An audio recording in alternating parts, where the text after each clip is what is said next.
Sumani Dash is a director of corporate partnerships. And this is an incredible organization. And I've been very excited about getting them here at our club. It's called Project C.U.R.E. Project C.U.R.E. C.U.R.E. stands for the Commission of Urgent Relief and Equipment.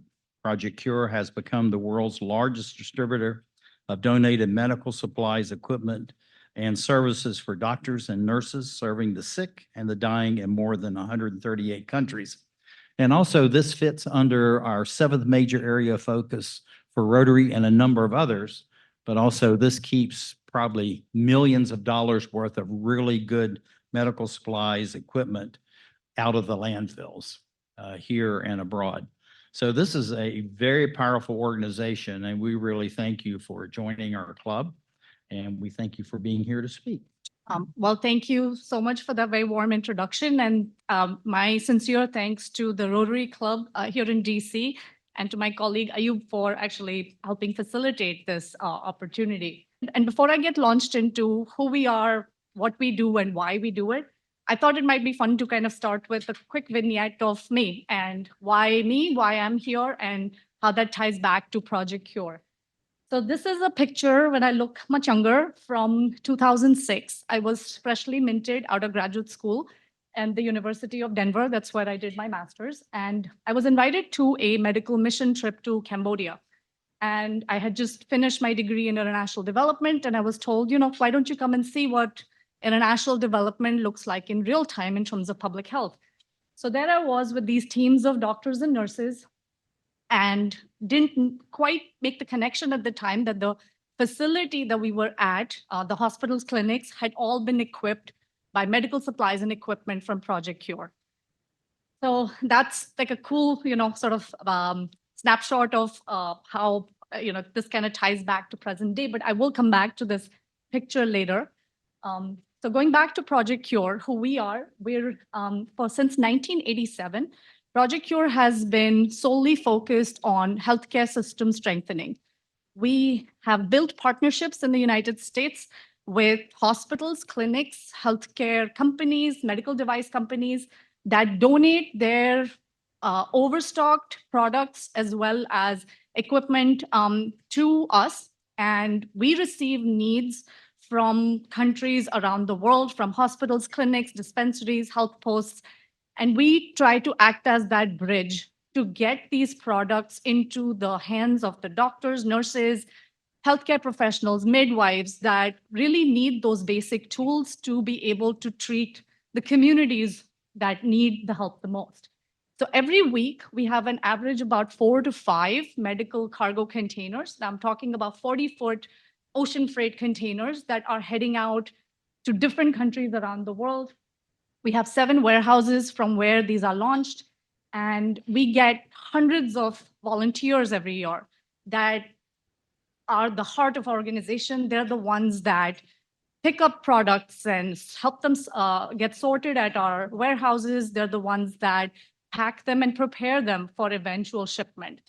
And all of this work basically means that somebody somewhere in the world every day has their lives touched or impacted because of the work being done here. And how did this all get started? So all of this starts with this one gentleman by the name of Dr. Jim Jackson. And there he is in his pickup truck. And he, in 1987, was at a crossroads in his life where he was finding that being wealthy didn't mean that he was happy. And he found himself in a favela in Brazil, and his interpreter took him to a small clinic.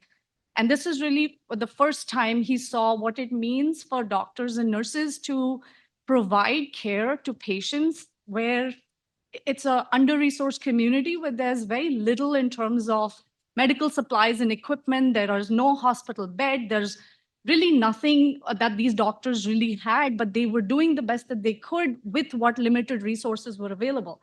And it really moved him. It, in our CEO's terms, it tore his heart out.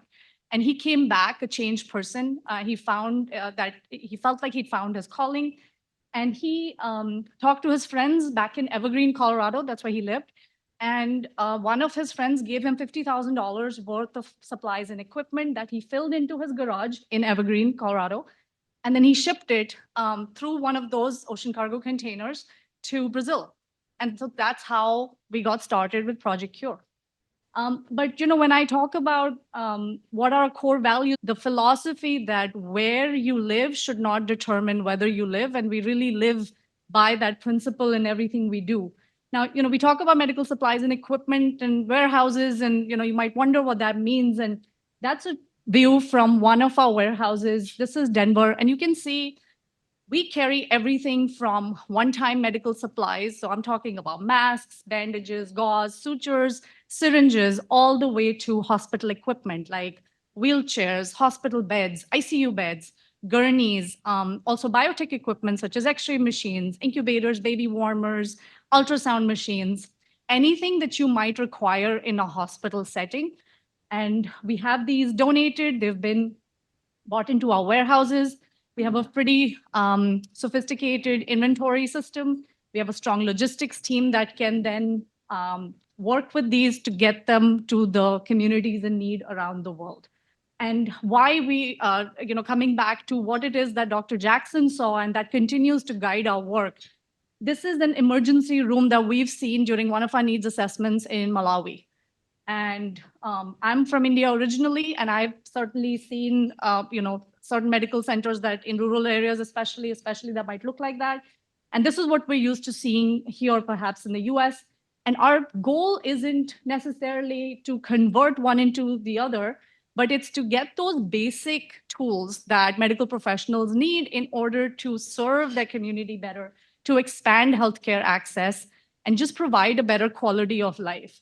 So the warehouses that we have in the United States, like I mentioned, there's 7 of those. The closest one to here, to DC, is Philadelphia. So if any of you perhaps are going to, for spring break, perhaps, or just going to take a visit to Constitution Hall or Liberty Bell, please think about visiting our warehouse in Philadelphia. We'd love to have you there.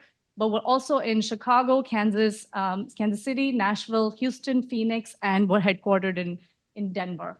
This is where we have had a footprint. It's just the world map you can see where, our work is entirely around the developing world. So a lot of work has been done in South and Central Asia, Latin South America, as well as a huge portion of Africa. During COVID, we did a lot of work in the US and Canada. But certainly we're trying to get our products into more medically under-resourced communities, which tends to be in the developing world. In terms of impact, I just wanted to leave you with some figures. Between 2023 and to date, we've sent 132 shipments into 37 countries, valued at $45 million. And what I mean by that is it's the gift in kind or market value of those medical supplies and equipment. If we total all that up, it comes to that $45 million figure. That means 112,000 volunteer hours have been spent on actually sorting and packing all of these shipments that have gone. We've conducted 50 needs assessment visits in this year alone. That's something very unique about Project C.U.R.E. We don't just want to send products wherever somebody's asking. We actually want to visit those facilities in person. We want to assess their requirements, but also their capacity, competence to be able to actually install, use, and maintain equipment. Just because somebody's asking us for X-ray machines, well, do we have some surety that there is stable electric supply? Is there a radiologist on staff? We don't want to overwhelm any medical facility by sending things that will not be used. So to the point on sustainability, yes, we'd love to keep our things out of the landfill. But at the same time, we want it to go where it will be used because there's a lot of need around the world. And so we come back with a very good understanding of what can be absorbed in that medical facility, what are the services that they provide, and how will our products meet those needs. And based on that, we create unique packing lists for each of the containers based on where they're headed. We've done a lot of work around disaster relief and humanitarian assistance as well. So for Ukraine in particular, I think we're nearing actually 150 shipments of medical aid that have been sent. And we're continuing to do work in other countries such as Turkey and Syria after the earthquake, Hurricane Otis in Mexico, and we have products that have gone to the Middle East recently as well. And how do we do this? Now, I do want to mention we have only 33 paid staff in the United States. That's our entire paid workforce. We do not have any other staff overseas, except for Mexico. We have a few people there. But there's 35,000 volunteers that come into our warehouses every year. So, Those people are Hello. what we call our secret sauce. We Hello. wouldn't be able to do the things that we do. Just a very quick snapshot of our programs. I've, of course, mentioned the medical cargo program. That is our flagship through which we distribute donated and overstocked medical supplies and equipment. But we also conduct clinics visits where we have teams of doctors and nurses that are actually going to work shoulder to shoulder with medical professionals in developing countries. Primary care as well as referral services are being provided. We have something called C.U.R.E College, which is basically training programs on how do you reduce instances of infant and maternal mortality. How do you know to screen for, test, and treat for cervical cancer? These are week-long training programs where we send people, doctors and nurses, to actually do train the trainer programs. And that's part of our sort of training module.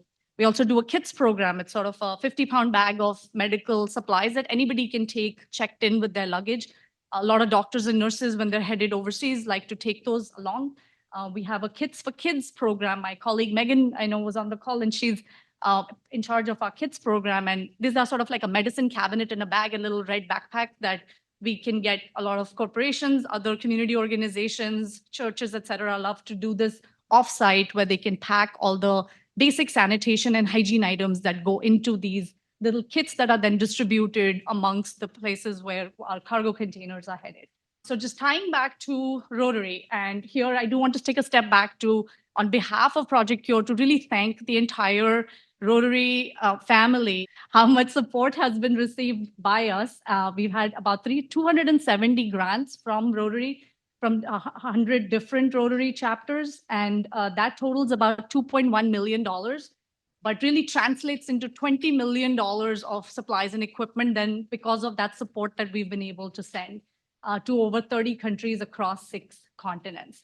So we really couldn't do what we do without the support of an organization like Rotary. So thank you again for that and for this opportunity today. Tying back to where I started, that was 2006. This is a picture from my first day at Project C.U.R.E. And we're at Project C.U.R.E. for nothing about except for our stories. This is my story. October 1st was my first day, 2023, at Project C.U.R.E. There I was at our warehouse with our CEO, Doug Jackson, who's also Rotarian, by the way, towers above all of us. And he's giving me a tour of the Denver warehouse. And I spot a lady who's volunteering. She looks awfully familiar. I'm bad with names, but I will not forget a face usually. And I looked at her, and her name sprung to my mind. It was Nancy O'Malley. I called to her, she looked up. Nancy O'Malley is that lady with the white hair, and there she is in her sunglasses in 2006. Don't ask me how that happened. Yes, it's that moment of crazy serendipity. I think that maybe happens once in a lifetime. It was for me. But more than that crazy wild moment for me, it was that story. I think I want to leave you with is, it's about Nancy, about the people that are the heart of Project C.U.R.E. She, for 16 years, has been a faithful champion of our work. And she could be choosing to do many other things, but she's gone back to Cambodia. She's there on that day, picking out products that she knows are needed in those hospitals because she's been there. She's seen the need. She knows exactly what's required. And she knows Project C.U.R.E. is a trusted organization that she'll continue to work with to get the help that people around the world need. So just thought that was a cool story that perhaps, will hopefully stay with you if nothing else does. But I will stop here. And in case there are any questions, I'm happy to take those. Thank you. 2 quick questions. Logistics is also a cost. To all the way from US to say to India, a 40-foot container is about $5,000–6,000. So who bears the cost? First. Second, when you transfer equipment, it's refurbished, or the refurbished has to be done in the destination point? Thank you. 2 really excellent questions. Yes, there is a cost, and we're a nonprofit that operates on 3% overhead. And I think that's quite unique in the nonprofit world. But we have partners, we have corporations, we have groups like Rotary, we have community organizations and diaspora groups and faith-based organizations that work with us to help cover some of our administrative costs of running these 7 warehouses and just keeping our lights on and also helping ship the products. The good news in all of this is that one 40-foot ocean cargo container that we send has over a 10 times rate of return on investment. And I hate to talk in those corporate terms, but what the products it's carrying can be anywhere between $300,000 to $450,000. So really, in terms of magnitude of what the impact will be, it's really substantial. And on the question of equipment, yes, we do receive used equipment. Everything that we send has to be tested to make sure everything is working. We have a biotech unit in every single warehouse, and we get biotech experts to also come in and volunteer and help us to make sure we do not send anything that cannot be used. And big philosophy for us is, will I use this on my mom if she was at the hospital? We go by that. So we try very hard to make sure our products are quality and will be used where they're headed. How is this selection process? How do countries get selected to benefit from this? Okay. In addition to the selection process, can you talk about when the equipment arrives at the destination point in terms of how you maintain quality control, because you've got to reassemble equipment? And can you talk about what's next for your organization? Will you stay within the scope that's been defined, or will you broaden the scope in a particular area? So on the selection question, a lot of the time it is that we receive requests through our website. Anybody can go fill out a form saying that they need medical supplies and equipment. We, like I said, do a needs assessment before we send anything. And then partners come to us as well. Like I said, faith-based organizations, community groups, corporations that are trying to do good in the communities where they operate. And that's how we've sort of grown to the extent that we have. We are completely agnostic about, we're not trying to be political or anything like that. We just want to get the products where they need to go, given the enormous need that we see around the world. On the question of logistics and delivery, everything, like I said, is checked from our warehouse every once in a while. And our local partner, which will be the hospital or clinic, or perhaps it's a corporation that's helping us facilitate that shipment, will receive it. It's either delivered to the port or the health facility directly.